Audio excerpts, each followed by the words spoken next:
j'espère que vous allez bien. Aujourd'hui, on va parler d'un article qui est assez hallucinant, mais vraiment hallucinant, qui va nous expliquer comment réussir à enterrer un film en 4 jours. Alors un film qui va renaître de ses cendres, qui sortira en décembre prochain, mais dans une version totalement différente de ce qu'il aurait dû être. On va parler de Jake Gyllenhaal, totalement imprévisible et insupportable sur un tournage. Alors, attention, hein, c'est l'article, c'est la vision du scénariste, du réalisateur.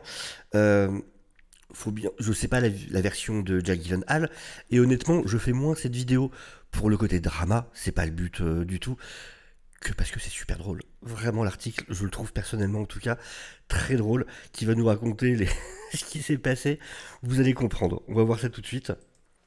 Donc c'est un article de Technicart, 4 jours pour enterrer un film. Alors que, soudain seul, l'histoire d'un couple prisonnier d'une île perdue de l'Antarctique sort en salle début décembre. Donc le film va bien sortir début décembre, mais encore une fois dans une version très différente, vous allez comprendre. Le scénariste-réalisateur Thomas Bidguin raconte le naufrage de la première version de son film avec 2 stars, Jake Gyllenhaal et Vanessa Kirby. Donc là, une citation, nous étions en Islande à 3500 km de Paris, j'avais 2 stars anglo-saxonnes, un énorme budget de 26 millions de dollars et tout a explosé. Grand Manitou du scénario, Thomas Bidguin, la cinquantaine chic et élégante, est le compagnon de route de Jacques Audiard, un prophète, dit Pan, auteur d'une 40aine de scripts plaqués or, dont Saint-Laurent, ou Ni le ciel ni la terre, et script doctor pour des scripts à problème. Scénariste, c'est un métier d'artisan, comme garagiste. Le réalisateur, c'est le pilote. Il te dit que ça n'avance pas, que ça ne freine plus. On est des garagistes, on répare et ça roule mieux. Il réalise son premier long métrage en 2015, Les Cowboys, dans lequel apparaît John C. Reilly et rêve d'une expérience américaine. Ah bah son rêve, je pense que là ça s'est un peu calmé. Pour son ticket pour Hollywood, Thomas Bidguin décide d'adapter un livre de la navigatrice Isabelle Autissier. Je cherchais une histoire intime avec 1 ou 2 personnages. Il y avait un film dans la première partie du bouquin d'Isabelle, une promesse, quelque chose de très intime dans des paysages de folie. Je voulais réaliser un survival, un film de genre parfait pour faire passer des idées personnelles en contrebande.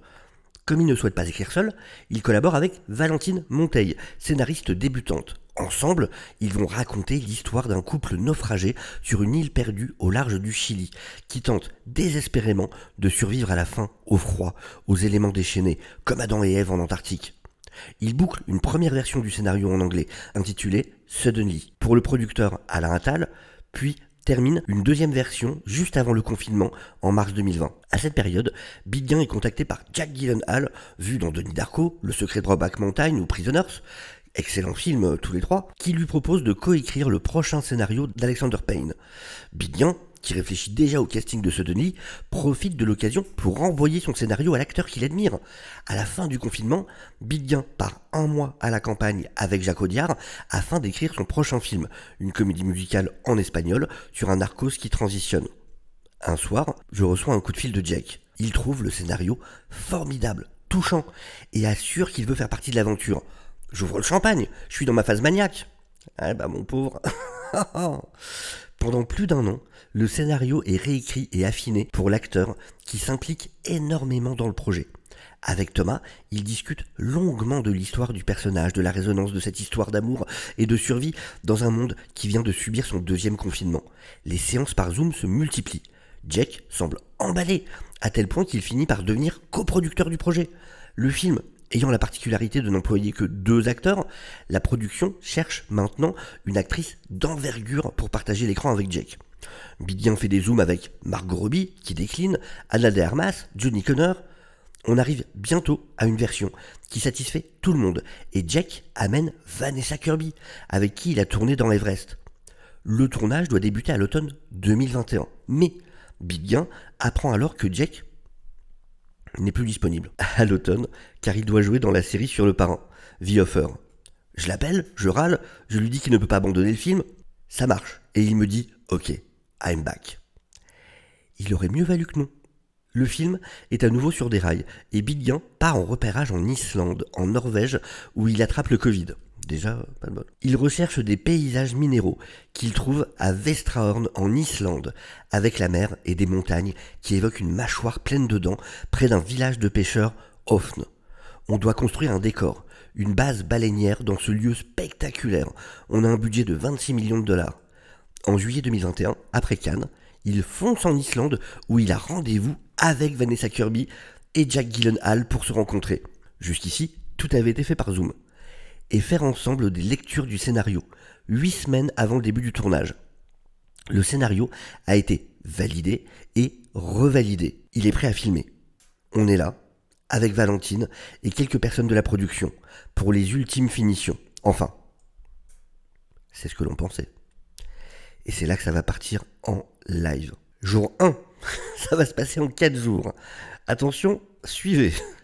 L'équipe se retrouve au milieu de nulle part, près de Hofn, dans un petit hôtel désert, avec un chef cuisinier dépêché pour l'occasion et chargé de nourrir la petite équipe franco-américaine. Vanessa arrive en avion le jour même. Mais Jack, qui a très peur du Covid, alors qu'il n'y a pas de Covid en Islande, refuse de prendre l'avion à Reykjavik et décide de conduire jusqu'à l'hôtel. Il exige une voiture qui ne soit ni rouge ni blanche. Donc faut pas que ce soit une voiture rouge ou blanche. Me demandez pas pourquoi. Et fait les 6 heures de route avec David Lindsay Haber, scénariste et dramaturge lauréat d'un prix Pulitzer, qui doit peaufiner les dialogues en anglais.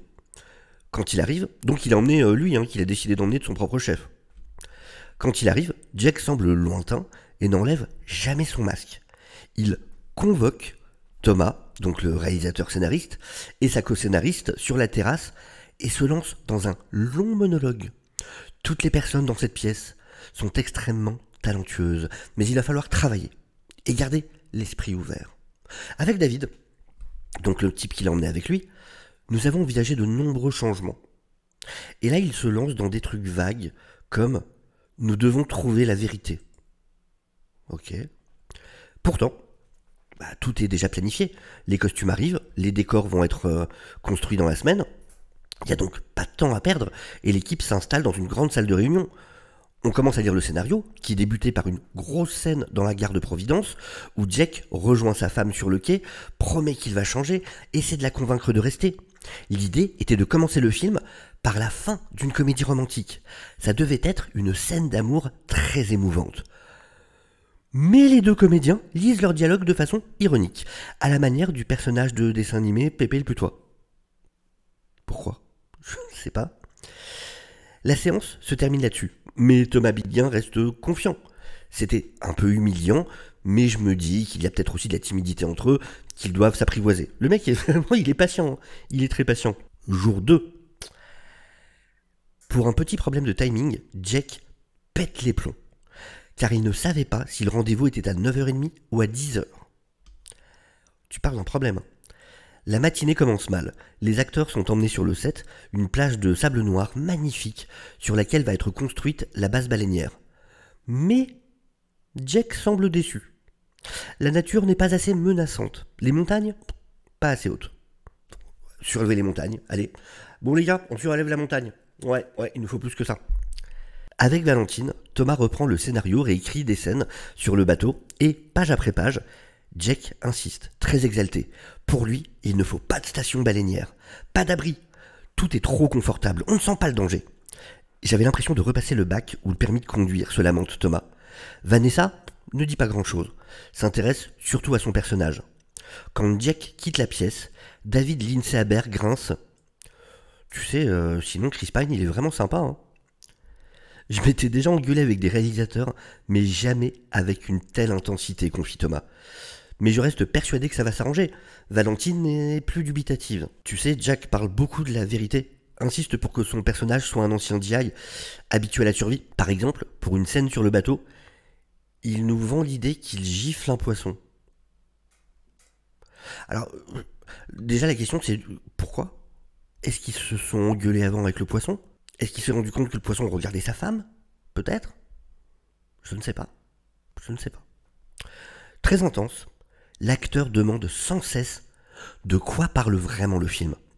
Quand Biguin lui répond « c'est la fin du monde et peut-être l'amour peut nous sauver », ça semble fonctionner.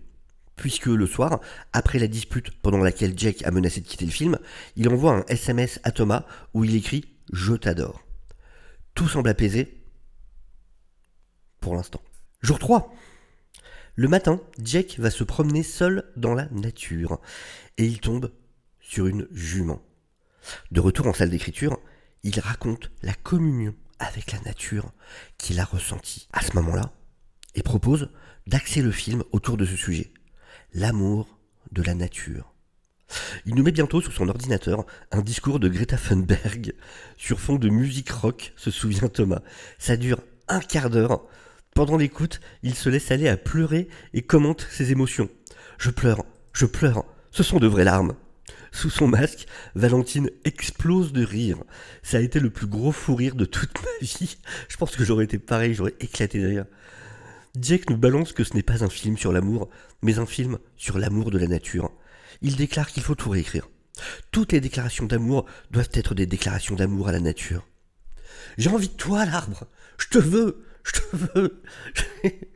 Je vais te prendre la prairie. Ça va être incroyable. Il déclare qu'il faut tout réécrire.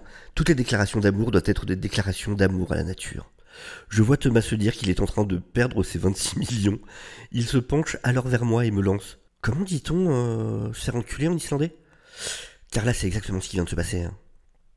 Vanessa se lève, prend enfin la parole et déclare que le personnage de Jack doit mourir à la fin. Vanessa Kirby, d'un coup, qui disait rien, quoi. Du fait, je veux qu'il crève.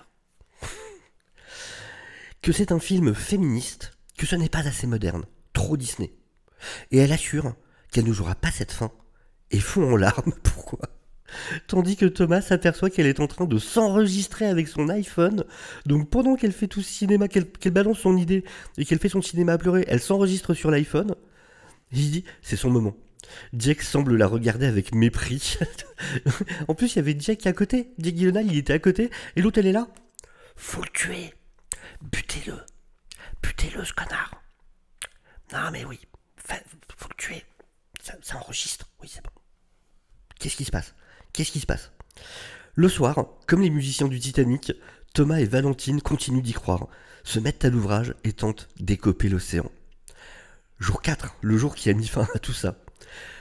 Thomas Biggen décide d'emmener tout le monde voir les sublimes paysages du film pour leur faire humer la force tellurique de l'Islande, le vent, la mer, les montagnes, le sable noir.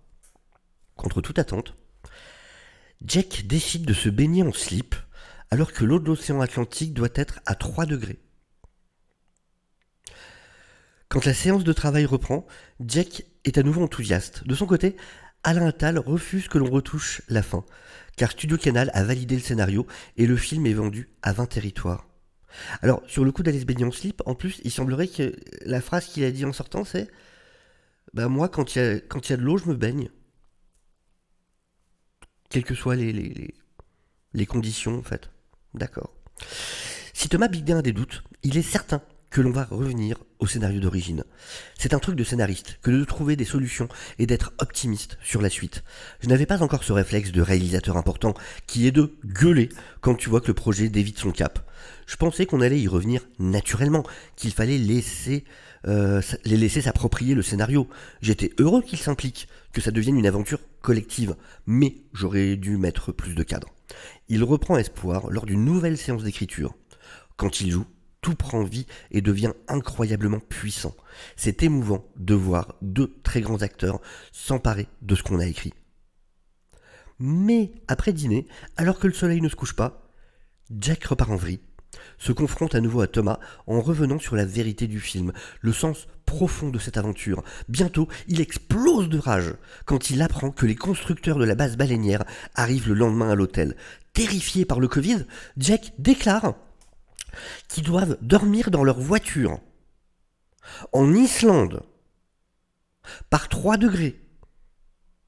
Connard! Il hurle, embraye sur le fait qu'il ne veut pas de décor, exige de voir les plans des constructions, traite tout le monde d'incompétent et déclare finalement que si c'est comme ça, il quitte le projet. Épuisé par ces journées de négociation, Thomas lui balance un « Vas-y, tu m'étonnes, Tu m'étonnes. Et donc voilà, au final, le lendemain matin, Thomas Bidguin appelle Alain Attal, donc le producteur, pour lui raconter les événements de la veille. C'en est trop, le producteur retire la prise. Je vais parler à Jack et on convient que ça ne sert à rien de s'obstiner. Nos visions divergent trop. On ne pourra pas tourner en septembre, donc je vais me balader avec Valentine sur un glacier. Je téléphone aux financiers, à mes potes américains qui me racontent des trucs inédits sur Jack. Avec lui, je n'ai peut-être pas été assez ferme, je pense qu'il voulait une confrontation plus forte. Mais je travaille pas comme ça. Quoi qu'il en soit, tout est fini, et les 26 millions s'envolent. En rentrant du glacier, on croise la voiture des acteurs qui part dans l'autre sens. J'étais au 36e dessous, mais on a fait une fête d'enfer avec les builders, donc les constructeurs qui venaient pour construire le village, le cuistot où l'on a picolé comme des malades et nous avons quitté l'Islande. C'est pas exactement fini. Parce que quelques semaines plus tard, Vanessa Kirby, donc madame, on peut le tuer, faudrait qu'on le tue, contacte Thomas, il se voit à Paris et elle propose de racheter le scénario pour le faire avec Jack, mais sans Thomas, sans celui qui devait l'écrire et le réaliser. J'en parle à Alain Attal et suggère de le leur vendre. Il me répond, jamais de la vie, on les emmerde. Je suis d'accord avec lui. Tu vas le réécrire en français et on va le tourner avec de grands acteurs français. Plus de 2 ans plus tard, le résultat, à la fois incroyablement puissant et émouvant, c'est ce que dit l'article, je n'ai pas vu le film, s'intitule Soudain seul, avec les excellents Gilles Lelouch et Mélanie Thierry, et débarque donc dans les salles le 6 décembre. Je la trouve irréelle cette histoire. Alors, encore une fois, hein, c'est pas pour donner une sale image à Jack Gyllenhaal ou quoi, moi j'en sais rien ce qui s'est passé dessus. Il y a peut-être des choses qu'on comprend pas, il y a peut-être une version différente, je sais pas, mais je trouve ça très drôle. Vraiment, c'est n'importe quoi. Mais je crois que vraiment ce qui me fait le plus rire, c'est Vanessa Kirby qui fait quasiment rien dans toute cette histoire, et juste à un moment qui intervient en mode tue-le, tue-le, c'est mon film, tue-le. Je trouve ça super drôle. Et Jack Gyllenhaal en pleine visite qui se fout en slip et qui va se baigner, tu te dis mais c'est une comédie américaine en fait. C'est plutôt c'est pas un drame. C'est les coulisses sont une comédie américaine. Donc je trouve ça extraordinaire. Enfin voilà, je voulais partager du coup cet article avec vous parce que vraiment ça m'a beaucoup fait rire. J'espère que ça vous aura plu. N'hésitez pas bien évidemment à liker la vidéo, n'hésitez pas à vous abonner si vous n'êtes pas encore. Je vous dis à très bientôt. Prenez soin de vous. Ciao ciao.